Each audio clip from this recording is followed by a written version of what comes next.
Hey viewers, Assalamu alaikum. Welcome back to Curious Candies. இன்னைக்கு நாம பார்க்க போறது ஒரு எலக்ட்ரானிக் ஸ்மார்ட் குக்கிங் டிவைஸ். இது Crock Pot. இந்த டிவைஸ் பாத்தீங்கன்னா 1940sல யுஎஸ்ல லேடிஸ்ல ஜாப்க்கு போக ஆரம்பிச்ச பிறகு யூசேஜுக்கு வந்தது. இந்த Crock Pot நம்ம எப்படி யூஸ் பண்ணலாம், என்னென்ன ஆப்ஷன்ஸ் எல்லாம் இருக்குன்னு பார்க்கலாமா? இல்ல ஃபர்ஸ்ட் ஆப்ஷன் வந்து ப்ரௌன் ஆர் சாட்டே, அப்புறம் ஸ்லோ குக், அப்புறம் ரோஸ்ட், அப்புறம் பேக் பண்ணுற ஆப்ஷன், அப்புறம் ஸ்டீம் பண்ணுற ஆப்ஷன் இருக்குது. அப்புறம் பார்த்தீங்கன்னா டெம்பரேச்சர் பட்டன்ஸ், டைமர் பட்டன்ஸ் ரெண்டும் இருக்குது. இது டெம்பரேச்சர் கூட்ட குறைக்க, டைமர் கூட்ட குறைக்க செய்யலாம். அதை தவிர்த்து ஒரு பவர் பட்டன், அப்புறம் ஸ்டார்ட் ஸ்டாப் பட்டனும் இருக்குது. இந்த கிளாஸ் லிட்டை திறந்து உள்ளே பார்த்தீங்கன்னா ஒரு ஸ்டீல் கிரில் கம்பி கொடுத்துருப்பாங்க. இது என்ன பர்பஸ்க்குன்னு பார்த்தீங்கன்னா கீழே நம்ம தண்ணியை ஊற்றி மேலே ஃபுட்டை வச்சு ஸ்டீம் பண்ணி எடுத்துக்கலாம். அப்புறம் இந்த உள்ளே இருக்க வெசல் பார்த்தீங்கன்னா ஹெவி பாட்டம் நான்ஸ்டிக் வெசல் தான். அதுக்கு கீழே ஹீட்டிங் எலிமெண்ட் கொடுத்துருப்பாங்க. இந்த ஹீட்டிங் எலிமெண்ட்டில் ஃபுட் எதுவும் வைக்கக்கூடாது. இந்த வெசலில் வச்சு தான் எதுவுமே செய்யணும். இந்த வெசலை பார்த்தீங்கன்னா நம்ம எலக்ட்ரிக் குக்கரில் இருக்க வெசலை கம்பேர் பண்ணும்போது ரொம்ப ஹெவியாக இருக்குது. வாங்க நாம் அப்படியே இதில் எப்படி நான் ஆட்டுக்கால் சூப் செய்கிறேன்னு பார்க்கலாம். இதில் நான் 8 ஆட்டுக்கால் வாங்கி இதில் சூப் செய்கிறேன். பட் நான் இதில் சொல்கிற இன்க்ரீடியன்ட்ஸ் வந்து 4 காலுக்குள்ள இன்க்ரீடியன்ட்ஸ் தான். நீங்கள் கவனமாக கேட்டு அதை செய்யுங்க. ரொம்ப டேஸ்ட்டாக இருந்தது. சவுதியை பொறுத்த வரைக்கும் நீங்கள் ஆட்டுக்கால் சூப்பர் மார்க்கெட்டில் வாங்கதான் இருந்தானா அது க்ளீனாகவே இருக்கும், அதில் முடி எதுவுமே இருக்காது. நான் வீட்டுக்கு வந்து ஒரு 3 தண்ணியில் உப்பு மட்டும் மஞ்சள் தூள் போட்டு க்ளீன் பண்ணி எடுத்தேன். இன்கேஸ் அதில் முடி ஏதாவது இருக்குது நீங்கள் ஃபீல் பண்ணிங்கன்னா ஜஸ்ட் கேஸ் ஸ்டவ்வில் வச்சு அதை லைட்டாக கரிச்சு எடுத்துக்கிட்டால் போதும். இப்போ இதில் 3 கப் தண்ணி சேர்த்துக்கோங்க. ஞாபகம் வச்சுக்கோங்க, நான் இதில் 4 காலுக்குள்ள அளவு தான் சொல்லுறேன்.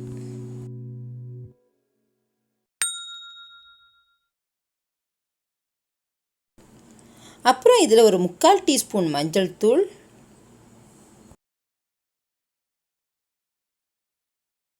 ஒரு டீஸ்பூன் உப்பு சேர்த்துக்கோங்க.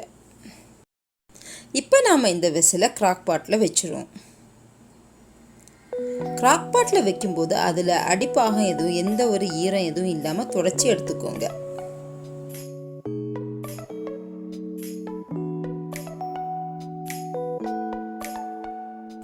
இப்போ நாம் அதோட லிட் வச்சு மூடிடலாம். ஃபர்ஸ்ட் பவர் பட்டன் ஆன் பண்ணிக்கோங்க.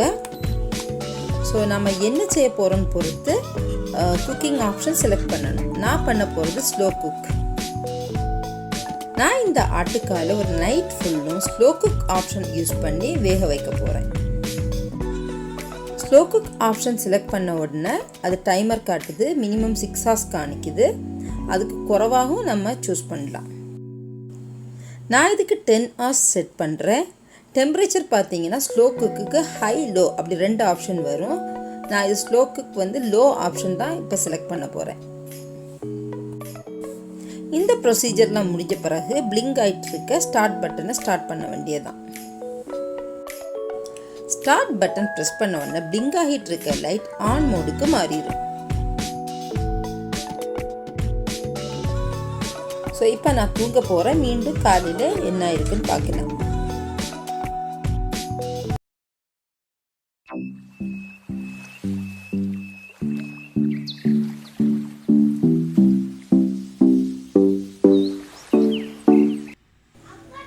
இன்னும் 13 நிமிஷம் குக்கிங் இருக்குது. பட் இப்போவே கொழுப்பெல்லாம் திரண்டு மேலே அழகாக வந்துட்டுது. ஸோ இந்த குக்கிங் வந்து ஆல்மோஸ்ட் டன். கிராக் பாட்டோட மெயின் பர்பஸ் என்னன்னு பார்த்தீங்கன்னா ஸ்லோ குக்கிங் தான். இந்த ஸ்லோ குக்கிங் பண்ணும்போது இதோட நியூட்ரியன்ஸ் ரீட்டைன் ஆகும். ஏன்னா இது வந்து லோவர் டெம்பரேச்சரில் ரொம்ப நேரம் வச்சு குக் பண்ணும்போது அந்த நியூட்ரியன்ஸ் வந்து வெளியே போகாது. ப்ரெஷர் குக்கர் யூஸ் பண்ணும்போது அதில் ப்ரெஷர் ரிலீஸ் ஆகும்போது அதோட மேக்ஸிமம் சத்து வெளியே போயிருக்கு.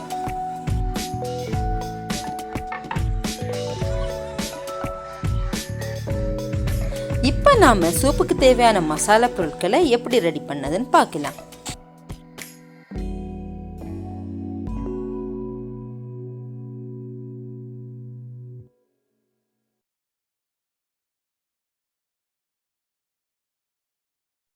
இதுக்கு நான் 5 காய்ந்த மிளகாய், 1 டீஸ்பூன் மல்லி விதை, 2 டீஸ்பூன் நல்ல மிளகு, 1 டீஸ்பூன் சோம்பு, 1 டீஸ்பூன் சீரகம் ஆகியவற்றை எடுத்திருக்கேன். நல்ல காய்ந்த வாணலியில் இந்த பொருட்களை போட்டு நான் ரோஸ்ட் பண்ணி எடுத்துக்கிறேன். இது வந்து நல்ல மணம் வர்றது வரை ட்ரை ரோஸ்ட் பண்ணி எடுத்துக்குவோம்.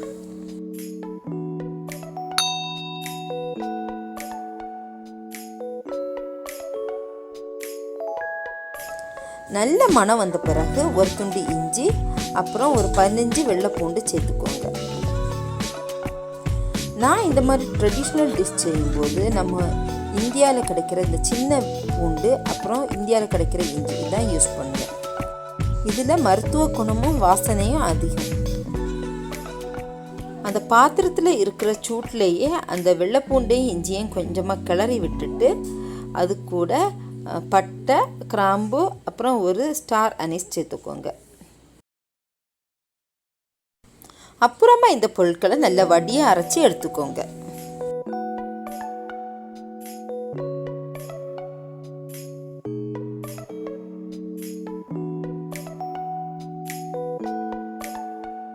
வறுக்கிறதுக்கு தேவையான பொருட்களை ரெடி பண்ணி வச்சுருக்கேன்.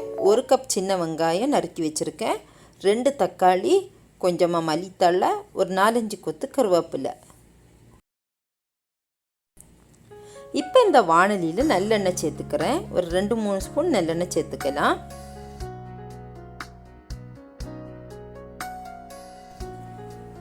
இப்போ இதில் கருவேப்பிலை போட்டு தாளிக்கிறேன்.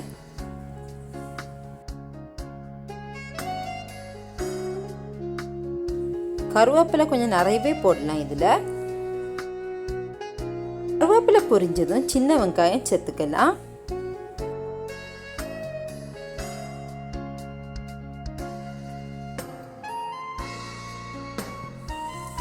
சின்ன வெங்காயம் கொஞ்சம் நல்லா வதங்கி அந்த பச்சை ஸ்மெல் போன பிறகு தக்காளி நம்ம ஆட் பண்ணிக்கிடலாம்.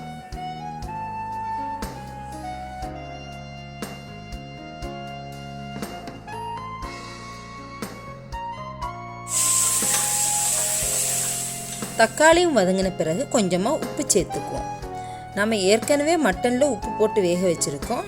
ஸோ உப்பு அதுக்கேற்றாக்கில் பார்த்து சேர்த்துக்கோங்க.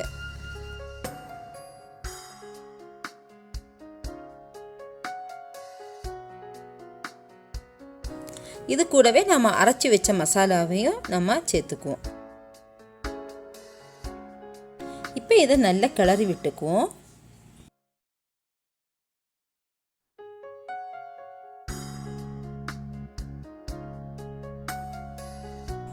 மசாலா அரைச்ச மிக்சியிலே கொஞ்சமாக தண்ணி ஊற்றி அந்த தண்ணியை இந்த மசாலா கூட சேர்த்துக்கலாம். இப்போ இந்த தண்ணியை சேர்த்து நல்லா கிளறி அதை நல்லா கொதிக்க விடலாம். நல்லா கொதிச்சதுக்கு அப்புறமா இந்த மசாலா கலவை நாம் ஏற்கனவே வேக வச்சிருக்க மட்டன் கால் சூப்போட சேர்த்துக்கலாம்.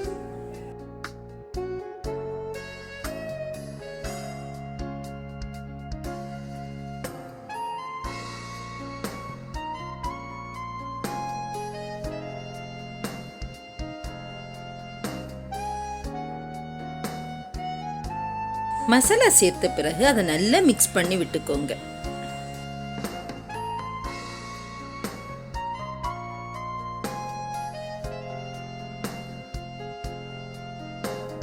இப்போ நான் அகைன் ஸ்லோ குக் பண்ணுறேன். டெம்பரேச்சர் பார்த்தீங்கன்னா ஹையில் செட் பண்ணுறேன். அப்புறம் டைமர் வந்து 1 ஹவருக்கு செட் பண்ணேன். ஃபஸ்ட் ஒரு 30 மினிட்ஸ் செட் பண்ணேன். பட் மசாலா வந்து இன்னும் நல்லா வேகணும் அப்படிங்கிறதுக்காக 1 hour 30 minutes plus 30 minutes set பண்ணி நான் வந்து ஸ்லோ குக் பண்ணி எடுத்தேன் ஹை டெம்பரேச்சரில். மறக்காமல் மல்லி இலையும் சேர்த்துக்கோங்க.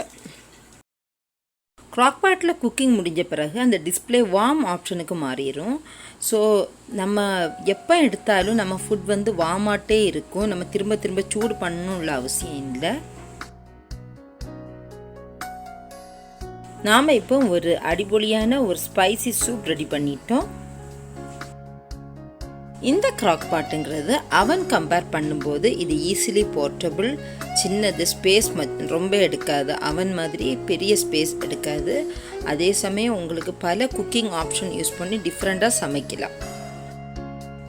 Crockpot பற்றி வேறு ஏதாவது டீட்டெயில்ஸ் தெரியணும்னா காமெண்ட்ஸில் கேளுங்க, கண்டிப்பாக நான் அதுக்கான பதில் சொல்கிறேன். இப்போ நம்ம சூப்பை பவுலில் சர்வ் பண்ணிவிட்டு எப்படி இருக்குன்னு பார்க்கலாம். இந்த ஆட்டுக்கால் சூப்பராக வெந்துட்டு பாருங்கள், ஸ்பூன் வச்சு நம்ம இது பண்ணும்போதே அழகாக வெந்து ரெண்டாக பிரியுது அந்த கால். ஸோ நீங்களும் என் கூட Crockpotல குக் பண்ணுறதை என்ஜாய் பண்ணியிருப்பீங்கன்னு நினைக்கிறேன். இந்த வீடியோ உங்களுக்கு யூஸ்ஃபுல்லாக இருந்ததுன்னா கண்டிப்பாக லைக் பண்ணுங்கள், ஷேர் பண்ணுங்கள், சப்ஸ்கிரைப் பண்ணாதவங்க சீக்கிரம் சப்ஸ்கிரைப் பண்ணுங்கள்.